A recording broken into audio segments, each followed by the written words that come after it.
దేశంలో అల్లకల్లోలం అనేటటువంటిది ఉద్యమాల పేరుతో చేసే ప్రయత్నాలు గత కొన్నేళ్ల నుండి జరుగుతున్నాయి.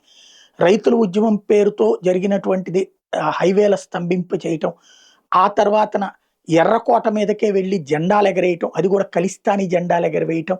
అట్లాగే సిటిజన్‌షిప్ అమెండ్మెంట్ యాక్ట్‌ని అడ్డుపెట్టి ముస్లింలను రెచ్చగొట్టి మిమ్మల్ని అందరిని ఈ దేశం నుండి తరిమేస్తారని వంక చెప్పి వాళ్ళని రెచ్చగొట్టి ఢిల్లీలో చేయించిన అల్లర్లు అట్లాంటిది మళ్ళీ ఏమైనా జరుగుతుందా? ఈ నెల 20వ తారీఖున పార్లమెంట్ సమావేశాలు బిగిన్ కాబోతున్న రోజున వాంగ్‌చుక్ ఆమరణ నిరాహార దీక్ష. ఇంతకుముందు ఈయన లడఖ్‌లో దీక్ష చేసినప్పుడే అనేక మంది ప్రాణాలు కోల్పోయారు. అప్పుడు ఇట్లాంటిదే చైనా వాళ్ళని ఇండియాలోకి తీసుకొస్తానన్నాడు.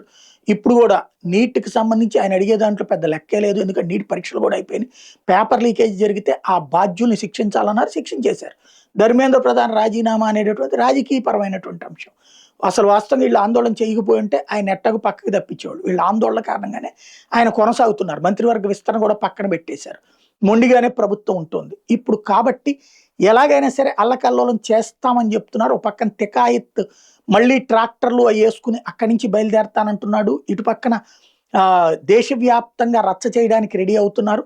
కేజ్రీవాల్ పంజాబ్ ఎన్నికల దృష్టిలో పెట్టుకుని సృష్టిస్తున్నటువంటి ఈ గందరగోళం ఏం చేస్తుందో చూడాలి.